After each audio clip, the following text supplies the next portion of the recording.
زي راديو دمፅ أمريكا راديو دمፅ أمريكا قدام سنبتن بساتلايت بنايل سات زمحلالفو مدب جميرو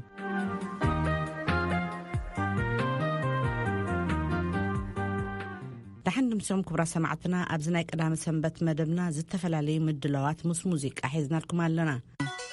أوشت عبي بتمنجس إثيوبيا زتهانت بارك حدنت مرحت مبرق أفريقيا أبز ترحبلو مستمر يقولون نهزب خفت كخون وانت تسبي تقبر اسكندر فريوز لأخذ أبتابالو قبر مرجن كأربايوم كاب قداماي حصي منيليك ساب قداماي منستر أبي أحمد زلو مرحتي نلعلم 130 عامتات ني إثيوبيا زم حضرلو كاب زعبي بتمنجستيو كاب حصي منيليك ساب ليجي ياسو كاب قداماوي هايل سلاسك ساب منجستو هايل مريم ملس زيناوي هايل مريم دسالنين أبي أحمدن مأخل بوليتيكا تهاجريو كتقربو زي فكادن كاب رحوق زفرحن نايز قاطري أتا حزاقن كندشمو أين براني يبلع أبيت صحفت قدماي منستر كفلي برس حلافيت زفر نايوصاي قوانقوان ديجيتالن باللينسيوم مززام هنسات بارك حادنت نايتي بيت منغستي كفت مخانو سفيح بوليتيكاوي ترجم اللو يبلع زي بفيت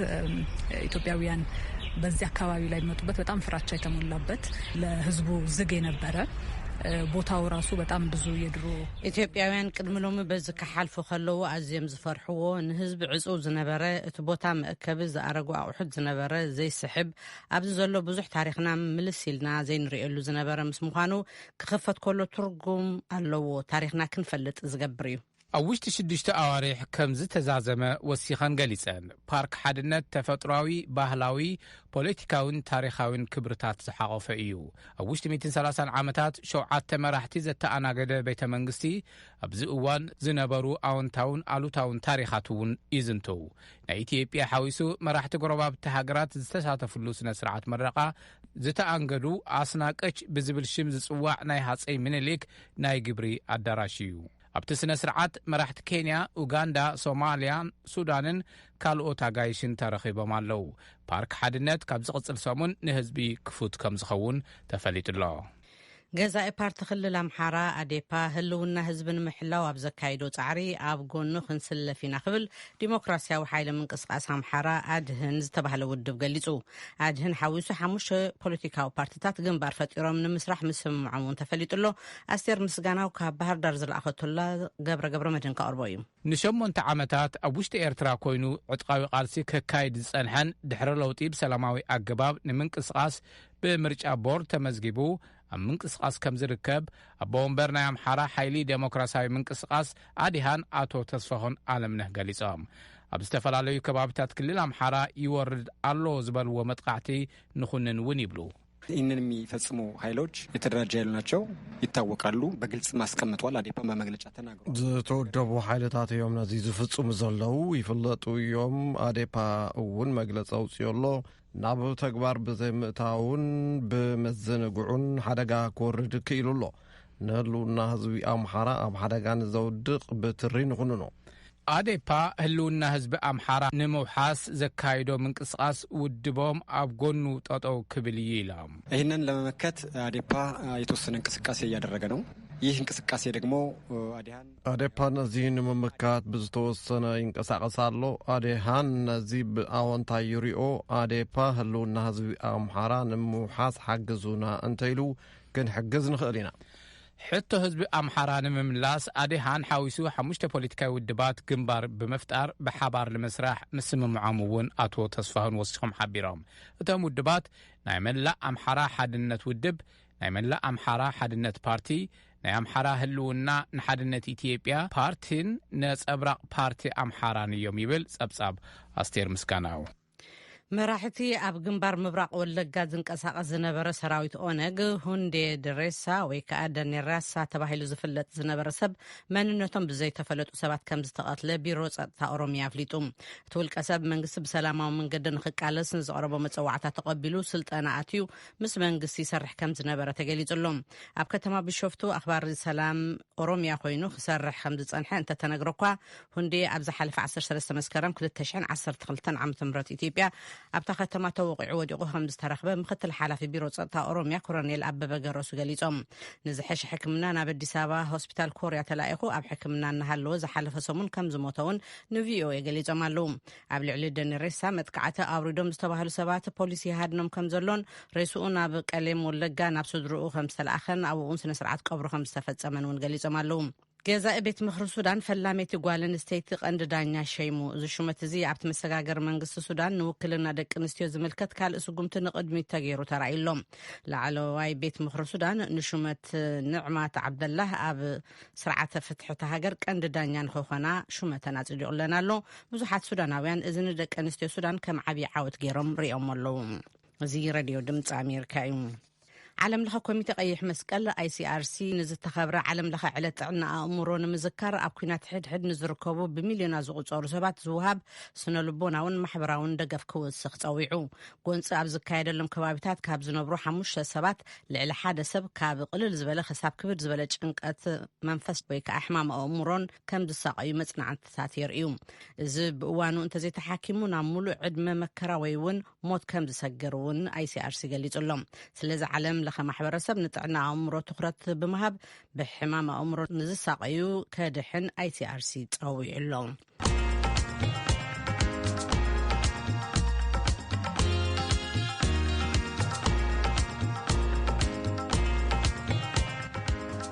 እዚ ትከታተሉ ዘለኹም ሬድዮ ድምፂ ኣሜሪካ መደብ ቀዳሚ ሰንበት እዩ። ቀዳማይ ሚኒስትር ኢትዮጵያ አብይ አሕመድ ኣብ እስራኤል ዝርከቡ ኤርትራውያን ሓተት ዕቑባ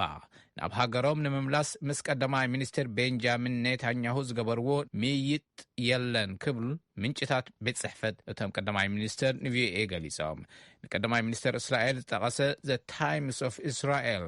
ቀዳማይ ሚኒስትር ኢትዮጵያ ንኤርትራውያን ስደተኛታት ናብ ሃገሮም ኣብ ከይዲ ምምላስ ክሕግዙ ከም ዝተሰማምዑ ኣብ ቀረባ ዘውፅኦ ጽሑፍ ሓቢሩ ኣሎ።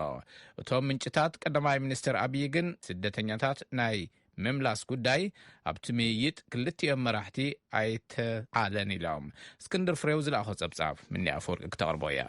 ምንጭታት ቤት ጽሕፈት ቀዳማይ ሚኒስትር አብይ ንቪኦኤ ከም ዝበልዎ ቀዳማይ ሚኒስትር አብይ ኣሕመድን ናይ እስራኤል መዘነኦም ኣብ ቀረባ ዘካየድዎ ልዝብ ንኤርትራውያን ስደተኛታት ናብ ሃገሮም ናይ ምምላስ ወይ እውን ናይ ምብራር ጉዳይ ኣይተላዕለን። ኣብቲ ምይይጥ ዝተላዕለ ምስ ሃገራት ቀርኒ ኣፍሪቃ ርክብ ናይ ምጥንኻር ጉዳይ እዩ ይብሉቶም ምንጭታት ቤት ጽሕፈት ቀዳማይ ሚኒስትር ኢትዮጵያ። ኣብ ቀረባ ዘ ታይምስ ኦፍ እስራኤል ዝተባሃለ ጋዜጣ ዓንዲ ኢንተርኔት ዘውፅኦ ጸብጻብ ቀዳማይ ሚኒስትር እስራኤል ምስ ናይ ምርጫ ወፍሪ ብዝተተሓሓዘ ኣብ እስራኤል ዝርከቡ ሓተት ዕቑባ ኤርትራውያን ናብ ሃገሮም ንምምላስ ወይ እውን ንምብራር ብዛዕባ ዝገብርዎ ጻዕሪ ጠቂሶም ቀዳማይ ሚኒስትር ኢትዮጵያ አብይ ኣሕመድ እውን ከም ዝሕግዝዎም ቃል ከም ዝኣተውሎም ገሊፆም ዝብል እዩ። እቶም ምንጭታት ቤት ጽሕፈት ቀዳማይ ሚኒስትር አብይ ግን ነዚ ጸብጻብ ኣሉታ ብምሃብ እቶም ስደተኛታት ናብ ሃገሮም ናይ ምምላስ ወይ እውን ናይ ምብራር ጉዳይ ኣብ እዋን እቲ ናይ ክልቲኣቶም መራሕቲ ምይይጥ ኣይተላዕለን ኢሎም ኣለው።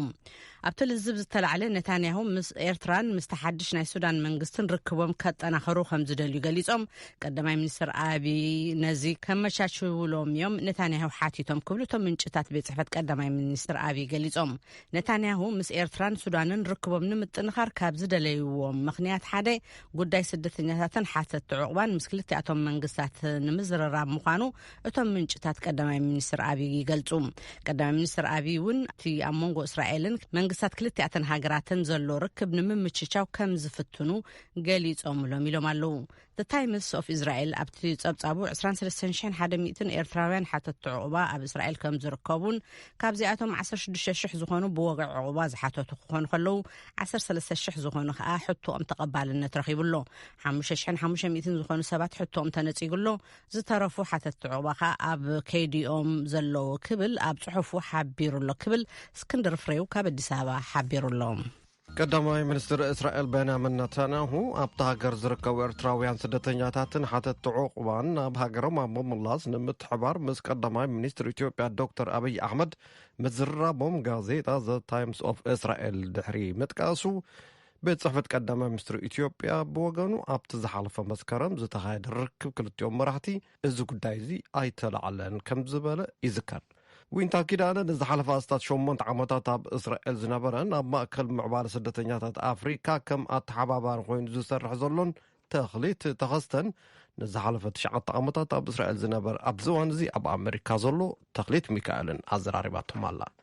ንሎሚ ክንዘራረበሉ ደልየ ዘለኹ ብዛዕባ ህልው ኩነታት ስደተኛታት ኣብ እስራኤል ብፍላይ ድማ ኤርትራውያን ስደተኛታት ዝምልከት እዩ ከመይ ኣሎ ህልው ኩነት ናይ ዝሓለፈ ንውሕ ዝበለ ዓመታት ከርእዮ ከለና ከም ዝልኡም ዝሑል ወይ ድማ ኮነታት ዘይብሉ ብፍላይ ካብ 2018 ድሓር ማለት ድሕረቲ ናታንያሁ ውድቕ ዝገበሮ ስምምዕ ምስናዩ ብዙሕ ካብ መንግስቲ ዝመፀ ዝኾነ ዓይነት ፖሊሲ ኣይነበረን እቲ ናይ ሊኩድ ፓርቲ ዌብሳይት ወይ መርበብ ሓበሬታ ከምኡውን ጋዜጣታት እስራኤል ንሓደ ቪድዮ ናይ ቀዳማይ ሚኒስተር ኔታንያሁ ኣውፅኤንኦ ነይረን ኣብቲ ናይ መስከረም ርክብ ምስ ቀዳማይ ሚኒስተር ኢትዮጵያ ዶክተር አብይ አሕመድ ንምምላስ ኤርትራውያን ስደተኛታት ተዘራሪብና ኢና እሞ ክንተሓጋገዝ ኢና ድብል ቪድዮ ተዘርጊሑ ነይሩ ብዛዕባ እንታይ ርእቶ ኣለካ ብዛዕባ እዚኦም ታይምስ ኦፍ እስራኤል ኣብ ዝቐረበ ግዜ ስለዘውፅዎ ቅድሚ ሰሙን ወይ ሰሙን ክኸውን ይኽእል እምበር እቲ ቪድዮ ቅድሚ ወርሒ ኣብ ወርሒ መስከረም እዩ ወፂኡ ቪድዮ ክልተ ዓይነት ኣብ ክልተ ግዜ ክልተ ኣጋጣሚ ሰሪሕዎ ሓደ ንመጀመርታ ግዜ በይኑ ኮይኑ ከምኡ ሰሪሕዎ ነይሩ ካልኣይ ግዜ ከዓ ምስ ሓንቲ ኣብ ዝቐረበ ግዜ ኣባል ናይቲ ሊኩድ ኮይና ኣባል ፓርላማ እስራኤል ኮይና ዘላ ሓዳሽ ንውሕ ግዜ ከዓ ኣንጻር ስደተኛታት ጎስጓስ ከተካይድ ዝፀንሐት ማያ ጎላን ዝተባሃለ ምስ ኣቡ ምዃኑ ሰሪሕዎ ማለት እዩ እቲ መጀመርታ ዝገበራ ቪድዮ ብዙሕ ኣቃልቦ ኣይተዋህባን ነይሩ እዚኣ ናይ ሕጂ መበል ካልአይቲ ምናልባት ታይምስ ኦፍ እስራኤል ታሽሙ ጌራቶም ክኸውን ትኽእል ንሶም ዋላ ካልኦት ማዕከናት ዜና ከምዚ ክልተ ግዜ ስለዝተደግመ ከም ሓደ ኣገዳሲ ጉዳይ ይሪኦሞ ክኾኑ ይኽእሉ ብሓፈሻ ክረአ ከሎ ግን ቪድዮ ቀዳማይ ሚኒስተር እስራኤል ቤንጃሚን ኔታንያሁ ንምርጫ ንጎስጓስ ኢሉ ዝገበሮ እዩ ነይሩ እቲ ቪድዮ ምክንያቱ ኣብ ደቡብ ተልኣቪቭ ዝርከቡ ኣንጻር ስደተኛታት መርገፂ ዘለዎ ካብ ዝሓለፈ ዓመታት ከኣትወሎም ዝፀንሐ ቃል ከነውፅኦም ስለዚ ተግበሮ ተስፋ ቆሪፆም ምስ ካልኦት መራሕቲ ክዘራረቡ ኣብ ዝጀመሩሉ ግዜ እዩ ነታ ቪድዮ ሰሪሕዋ ስለዚ ኮነ ኢሉ ንረብሓ ናይቲ ምርጫ ዝገበሮ ምዃኑ ይርዳእካ ወይ ከምኡ ክንርድኦ ንኽእል ኢና ንሕና ኣብዚ ዘለና ብሓፈሻ ግን ዘይዘራረቡ ነይሮም ተማርእቲ ናታንያሁ ከልዕሎ ዝኽእል ዝነበረ ኮይኑ ኣይስማዕንን እዩ ተባሂሎሙሉ ክኾኑ ይኽእሉ እዮም ተዘራሪቦሙሉ ክኾኑ ይኽእሉ እዮም ከምኡ ዝብል ርእይቶ ኣለኒ ምናልባት እቲ ዝተዘርግሐ ቪድዮ ድበልካዮ ብሄብሩ እውን ስለ ዝዛረቦ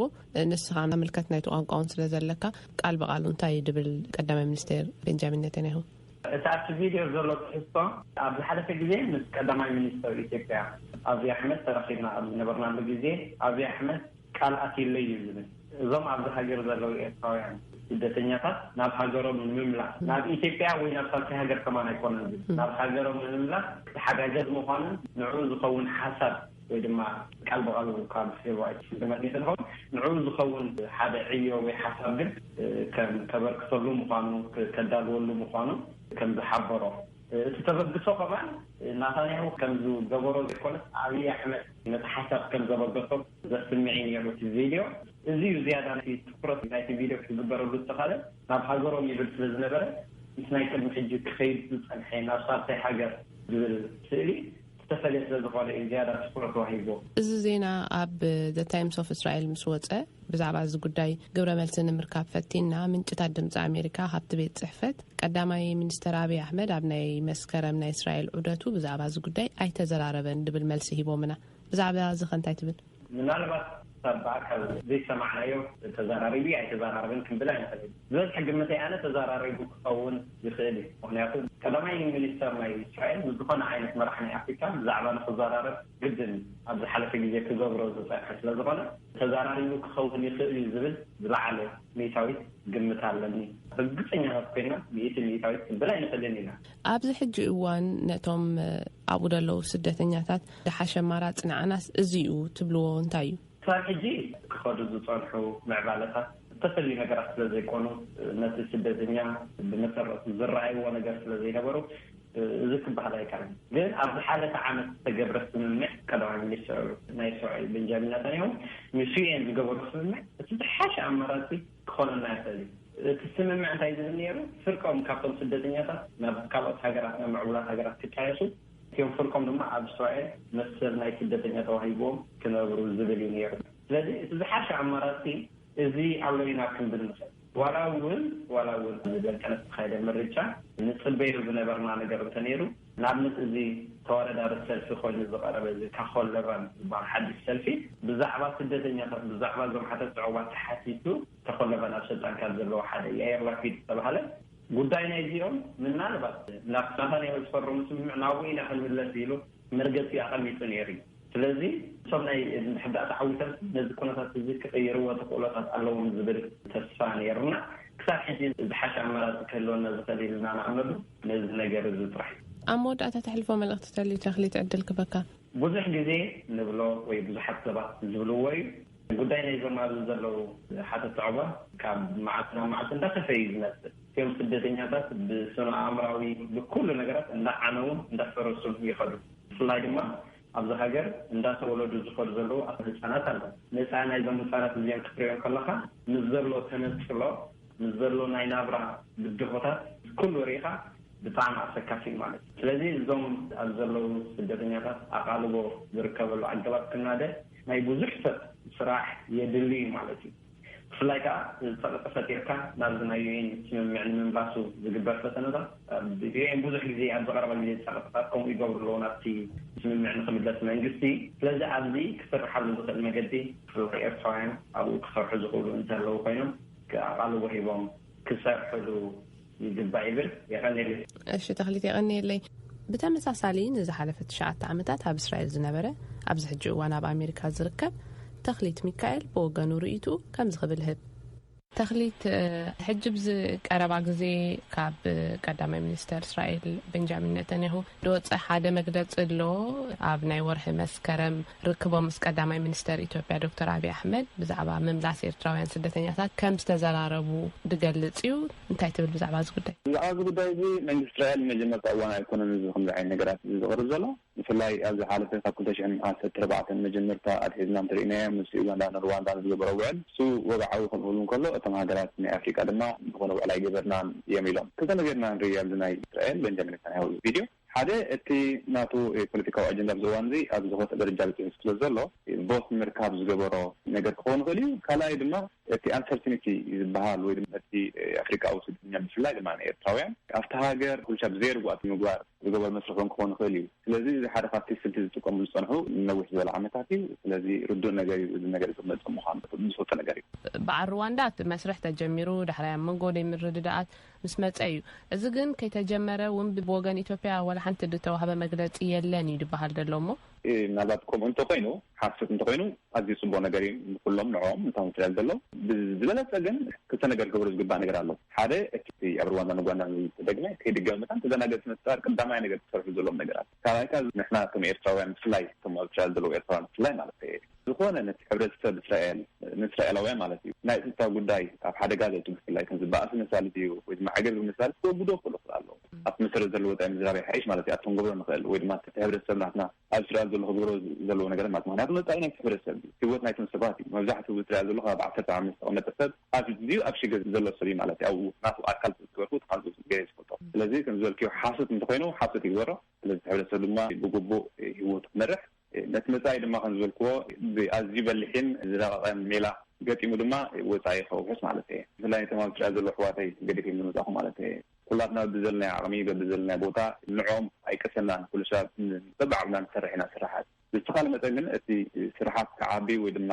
ክዕወት እንተኮይኑ ከምኡ ዘለዉ ሰባት ከምታ ቀዲመ ዝበልክዎ ኣዝዮም ጥንቁቃትን ንመሰሎም ይኹን ንዕኦም መፃእዮም ድማ ሰምጣዮም ቃልስሉ ስለዚ እቲ ዕገድ ዝኾነ እቲ ባእሲ ከም ኣጀንዳ ይመፅእ ስለዝኾነ ዝተባሃለ መጠን ሰብ ሰላም ገብር ክፍእ ኣለዎ ፀላኢና ድማ እቲ ኣብ ኤርትራ ዘሎ ስርዓትን እቲ ኣብ እስራኤል ዘሎ ኤምባሲን ዳ እምበር ዝኾነ ሃገር ፀላኢ ይብልናን ስለዚ ጥላብናይ ነትና ኣይንኹን ሰላምን ብምርግጋእን ብቕሳነት ዝነብር መጣ እቲ ስም ዘልዩ ምግባር ከዓ በልሒ ዝሓትት ኮይኑ ይስምዓን ሞ መልእኽቲ የሳየ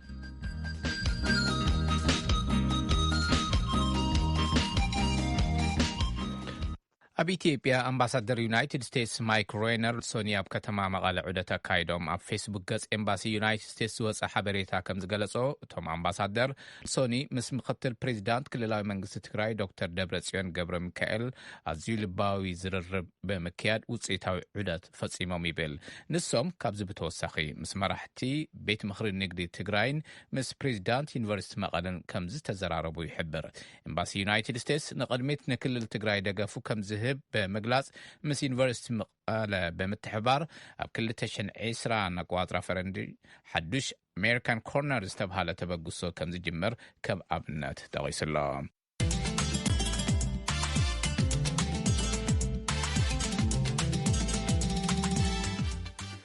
ኣምባሳደር ኣሜሪካ ኣብ ኢትዮጵያ ማይክል ሮይነር ኣብ ዩኒቨርሲቲ መቐለ ምስ ምሁራን ኣብ ዘካየድዎ ዘተ ጉዳይ ሰላም ኢትዮ ኤርትራውን ኣልዒሎም ዘትዮም ነይሮም። ኣብቲ ዘተ ዝተላዕሉ ጉዳያት ተጠሚቱ ንኣመራርሓቲ ዩኒቨርሲቲ ሙልጌታ ጽብሃ ኣዘራሪቦም ኣሎ። ናው ንሕለፍ። ኣብ ኢትዮጵያ ኣምባሳደር ኣሜሪካ ማይክል ራይነር ኣብ ክልል ትግራይ ከተማ መቐለ ትማሊ ዑደት ኣብ ዝገበረሉ እዋን ምስ ኣመራርሓን ምሁራን ዩኒቨርሲቲ መቐለ ኣብ ኢትዮጵያን ኤርትራን ብዛዕባ ዘሎ ከይዲ ሰላም ዘትዮም እዮም። ዳይሬክተር ዓለምለኸ ጉዳያት እቲ ዩኒቨርሲቲ ኣይተ ጎይቶኦም ተገኝ ንቪኦኤ ከም ዝገለጹ እቶም ኣምባሳደር ኣብ ዝሓለፈ ዓመት ኣብ መንጎ ኢትዮጵያን ኤርትራን ዝተጀመረ ከይዲ ሰላም በቲ ዝድለ መንገዲ ንምንታይ ከደን እቲ ዶብኸ ንምንታይ ተዓጽዩ ዝብል ካብ ምሁራን ርእይቶ ሓቲቶም ብምባል ተዛሪቦም ኣብታ ሓጻር ዝነበረቶም ሰዓት ዘቕረብዎን ሕቶታት ንምንታይ እዩ ናይ ኢትዮ ኤርትራ ዕርቂ ናይ ሰላም ከምቲ ዝድለ ዘይኸደ ቦርደር ተመሊሱ ተዓጽዩ ምስኡ ተታሒዙ ዓይነት ስምዒታት ኣሎ ካብ ህዝቢ ናይ መንግስቲ ቅዋማታ ይመስል ዝብል እዮም። ኣብቲ ዘተ ዝተሳተፉ ኣካላት ድማ ከይዲ ሰላም ንምንታይ በቲ ዝድለ መንገዲ ከም ዘይተጓዓዘ ርእይቶ ሂቦም እዮም ዝበሉ ኣይተጎይቶም በዚ ድማ ኣብ መንጎ ክልቲአን ሃገራት ዝህሉ ርክብ ትካላዊ ዘይምግባር ጸገም ከም ዘሎ ካብቶም ምሁራን ተገሊጹሎም ኢሎም ትውዕል ንክልል መንግስቲ ወይ ነተፍት ከባቢ ዘሎ ህዝቢ ዘይሓውስ ኮይኑ ብቐንዱ ፌደራል ዝኸደ ኮይኑ ግን ካብ ምፍራም ዘለለ ዝርዝራቱ ዘይፍለጥ ብምዃኑ እዩ ከምዚ ዓይነት ጸገማት ኣጋጢሙ ዘሎ። ካልኣይ ናብ ተቃዋሚ ሰራርሓ ኢንስቲቱሽናላይዝ ናይ ዘይምግባር ጸገማት እውን ኣለዎ። ምክንያቱ ብወፃእ ጉዳይ በኩል ወገን ክኾን ይኽእል ብጉምሩክ ወገን ክኸውን ይኽእል ብተፈላለዩ ኣብቲ ዕርቂ ዝመፁ ናይ ኢኮኖሚን ናይ ማሕበረሰባዊ ጉዳያት ዘማእኸሉ ትካላት ዝምልከቶም እውን ኣይተሓወሱሉን ስኢሉ ላዕሊ ዝኸይድ ዝነበረ ነገር ምስቲ ምዃኑ ሕዚ ተፈጢሩ ዘሎ ነገር ንሪኦ ምናልባት እውን ትፅቢት መንግስቲ ኤርትራን ትፅቢት መንግስቲ ኢትዮጵያን እውን ብቱ ውዕል ክፍረም ግዜ ዝነበረ መልክዕ ስለ ዘይኸደውን ይመስለን ብኸምኡ ኸይዱ በቱ ናይ ሳይንስ ሳይድ እውን መረሳውን ርእቶ ዝሃቦ እዚ ዝታት እዩ ነይሩ። ብቐንዱ ትካላዊ ናይ ምግባር ጉዕዞ ብዙሕ ስለ ዘይተኸደሉን ነቲ ህዝቢ ስለ ዘይሓወሰን እዩ። ካብኡ ወፃኢ ግን ብዘይ ስሩዕ ኣካይዳታት ህዝቢ ምስ ህዝቢ ርክብ ትዕዳጋ እውን ብዝተወሰነ መልክዕ እናኸደ ምዃኑ ብዙሓት ኤርትራውያን እውን ዋላ በቲ ቦርደር ምስተዓፀየ ናብ ኢትዮጵያ ሳይድ እናመፁ ምዃኑ እውን መንግስቲ ትግራይ እናተቐበለ ተናግዶም ዘሎ እዚ ዝታት ተገሊጹሉ እቲ ኣምባሳደር ምስቲ ዝነበረ ግዜ ሓፂሩ ግን ዘተ ክቕፅል ከም ዝደሊ ምናልባት ብዝተኻእለ ዋላ መቐለውን ዋላ አዲስ አበባውን ቀጻሊ ዘተታት ክግበር ከም ዝደሊ ገሊጹ። ኣባል ኮሚቴ ፈጻሚ ስራሕ ህዝባዊ ወያነ ሓርነት ትግራይ ኣይተ ጌታቸው ረዳም በቶም ኣምባሳደርን ናይ ፖለቲካ አማኻሪኦምን ተኣንጊዶም ኣብቲ ዘተ ከም ዝተሳተፉ ድማ ኣይተ ጎይቶም ተዛሪቦም ምስ ኣምባሳደር ራይነር መንግስቲ ኣሜሪካ ንዩኒቨርሲቲ መቐለ ይገብሮ ብዛዕባ ዘሎ ሓገዝ እውን ዘቲና ኢና ዝበሉ ኣይተ ጎይቶም ተገኝ በዚ ድማ አሜሪካ ኮርነር ተባሂሉ ብዛዕባ ጽዋዕ መናእሰይ ዝጥቀመሉ ማእከል ሓበሬታን ቴክኖሎጂን ኣብ ዩኒቨርሲቲ መቐለ ናይ ምስንዳ ከይዲ ጠሚቱውን ዘቲና ኢና ኢሎም ካብ ቀረባ ግዜ ግን ንስፍሕ ንዝበለ ግዜ ብሓደ ንሰርሐሎም ነገራት እናጀመርና ኢና ካብኣቶም ውሽጢ ሓደ ኣሜሪካን ኮርነር እዩ ተኻልኣይ ናይ ምሁራት ADSP ዝብልወሉ ኣምባሳደርስ ዲስቲንጉሽድ ስኮላርስ ፕሮግራም ዝበሃለለቶ ኣምባሳደር ምሁራት ኣሜሪካውያን ኣብ ኢትዮጵያ መፅኦም ንኸምህሩ ዝሰርሑ ስራሕ ኣሎ ምስ መንግስቲ ኢትዮጵያ ምትሕባር ብኸምኡ ዘምፃናዮም ፕሮፌሰራት ኣለዉ ኣብዚ ሰሜስተር እዚ ዝመፁ ኣለዉ ናባና ናታቶም ስራሕ ብዝምልከቱ ምስቲ ኤምባሲ ንሰርሕ ኢና። ኣሜሪካን ኮርነር ግን ብናይ ኣሜሪካ መንግስቲ ሙሉእ ወፃኢ ኣቑሑት ተማሊኡሉ ማሕበረሰብ ንመናእሰይ ብቐንዲ ናይ ሓበሬታ ኣቕርቦት ዝህብ ንዝተፈላለዩ ናይ ትምህርቲ ዕድል ከምዚ ናይ ቶፍል IELTS ፈተናታት ዘለዎም ንኽዳለዩ ማቴሪያላት ዘቕርብ ናይ ቪድዮ ኮንፈረንስ ፋሲሊቲ ዘለዎ ንተምሃሮ ናይ ድምፂ ናይ ቪድዮ ኤዲቲንግ ትምህርቲ ክመሃሩን ጆርናሊስቲክ ፕራክቲስ ዝለማመድሉ ቦታታት ንኽሰርሕን ኣሜሪካን ኮርነር ሴት ኣዋዲዶም ይኸፍቱ እዮም ኣብ ኢትዮጵያ ኣብ ባህር ዳር ኣለዎም ጎንደር ኣለዎም ኣብ ኣዲስ ኣበባ እውን ኣለዎም ክልተ ስለዚ ናብ መቐለ እውን ክኸፍቱ ውዕል ተፈራሪምና እሱ እናሰራሕና ኢና ንርከብ ኣምባሳደር ራይነር ምስ ምክትል ርእሰ ምሕዳር ትግራይ ዶክተር ደብረጽዮን ገብረ ሚካኤል እውን ከምዚ ዘተዩ ተሓቢሩ ኣብ ዘቶም ኣብ ንግድን ኢንቨስትመንትን ናይ ምትሕባር ብተወሳኺ ድማ ብፖለቲካዊ ማሕበራውን ኢኮኖሚያውን ሓበራዊ ስራሕቲ ጠሚቱ ከምዚ ዘተዩ ተሓቢሩ ዘሎም ብተወሳኺ ድማ ምስ ኣመራርሓ ቤት ምክሪ ንግዲ ክልል ትግራይ ተራኺቦም ከምዚ ዘተዩ ተሓቢሩ ሬድዮ ድምፂ ኣሜሪካ ሙልጌታ ጽብኻ መቐለም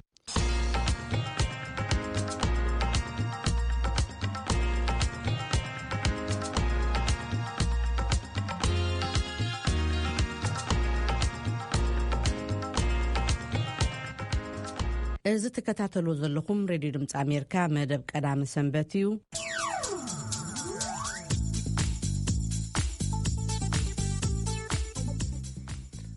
ኣብ ጸግዒ ጎዳና ተንቀሳቐሲ ክሽነ ደኪኖም ብቕልጡፍ ክበጽሑ ዝኽእሉ ምግብታት ፋስት ፉድ ይብልዎ ሰሪሖም ዝሸጡ ክልተ መናእሰይ ኣሕዋት ዘላሊ መደብ እዩ ንሎም ተቐሪቡ ዘሎ ኣብ መቐለ ቅድሚ 4 ኣዋርሕ ዝጀመርዎ ስራሕ ብዓማዊል ተቐባልነት ይረክብ ኣሎ ንኽልቲኦም ኣጋጋይሽ መናእሰይ ዘዘራረበ ሙልጌታ ጽባ እዩ ኣጋዚ ገብረ መድህን ካብ ዩኒቨርሲቲ ኣክሱም ኣብ 2010 ዓ.ም ብዲግሪ ተመሪቖም ሓው ፍጹም ገብረ መድህን ድማ ኣብ ከተማ መቐለ ካብ ዘለው መዘናግዒ ቦታታት ኣብ ሓደ ኣብ ምግቢ ምስራሕ ተዋፊሩ እናሰርሐ ጸኒሖም ኣጋዚ ካብ ዩኒቨርሲቲ ምስ ተመረቐ ስራሕና ተዓላለሸ ድሕሪ ምጽናሕ ክረከብ ኣይከኣልን ምስ ሓው ብምምኻር ድማ ኣብ ጎዳና ተንቀሳቓሲ ክሽነ ሰሪሖም ብቕልጡፍ ክበጽሑ ዝኽእሉ ምግብታት ወይ ድማ ፋስት ፉድ ሰሪሖም ንምሻጥ ምንቅስቓስ ምጅማሮም ኣጋዚ ይዛረብ ብሓሳብ ደረጃ እዩ ነይሩ نحاسو نيرنا نعلم هذي كاوينا لا تجاراتنا لا تجار مساعدنا حريف فيدباك نيوه أما قال هم زعين صراحة تلمدي حدش صراحة إذا نمسينا إلنا وسينا إناتنا يو قد محزن نور خلول زرفي تمرتين نيرا علي صراحة فتر ناس نسرحنا إلنا مسحاوي تناجرنا زيا صراحة زيا فترنا ما كاولا تجاراتنا يو تقبلنا تحريف ما جمرة زي جوجل نجورا نيرنا كهالي إنترنت منامن هالي عدل تلمدي أو زعد اللي تلمدن بي جوجل غيرناس هم دايركت يسرحنا يسرح على ذا سرح سيخونتي لو أنا موديفاي غيرنا بنعنا حسا قلت قرل اللواس تنقصعسيت ماكينة بقليل تسحة مات نشتى تشالنجي روي جن حريف متشارش وتيزو حريف دسالي بودي أزي ألمينيم كله براتنيوا وشتي chance نيوا باليسترا كله بالانس يا كل نجار تنقعيل تسرحي نوروتوس even وش تجزع مراتني وسوتشني وقازاترني كل نجار تمالي زنبرهم قرشن بتوسخ دم لقاح بموسخ بالعلي 230 شح بروتاي تنقساسي كشنا سريحهم مقبي اب غداناتات مقلب مقراب جميرهم تسرح كابز جمروا 4 توارح كم زقطروس تزاربه اغازي ابز حزوان تسرحتهم سب يفوتو كم زلو يزغلط ناينا خزنا زغزا تقومو صراحتنيا نيو تقومو تمهارنيو خزنا غبي خيدم نيرم كا ميم خزتم مليسما يتقومو نايم حريفيم تقومو نازغزا سبيشال ني خز چاباتي رول تعم دسالي مغي بزحنا وصينا نا برجر لا يوصي عارفي يتكميسا صريت بتنقاي الصراح يبن اوشت اعتقاد تاريخ هيدا اعتقاد شكت مقال تخدا كل نجر بتنقاي فرجنيو كله بتنقاي يبن غانت غير الصراح شيف بعلو سولا راي بقى لا راي الصراح بقى كل نجر لا راي لا بلا لا سلام نعم بريت لا حدث اللي كان صريتو منام فتصوم قبر مدهن بوغنو نسون حاون بحبر مخان تسرح دحر مجمارم قالوتون اتناتهم سرح بمرأي تمسسال السرح اب كتما مقاله كامز جمريو تزاربهم عمويل ببغزيو ناوسخنا انا نركب دما كبلي غليصوم عمقاله بزح يتفافي السرح زي مجمرتا غيز انا جميرنا احنا حدش نجر نمسرحنا انا السرح جميرنا انا مالتي نا قنجو يغز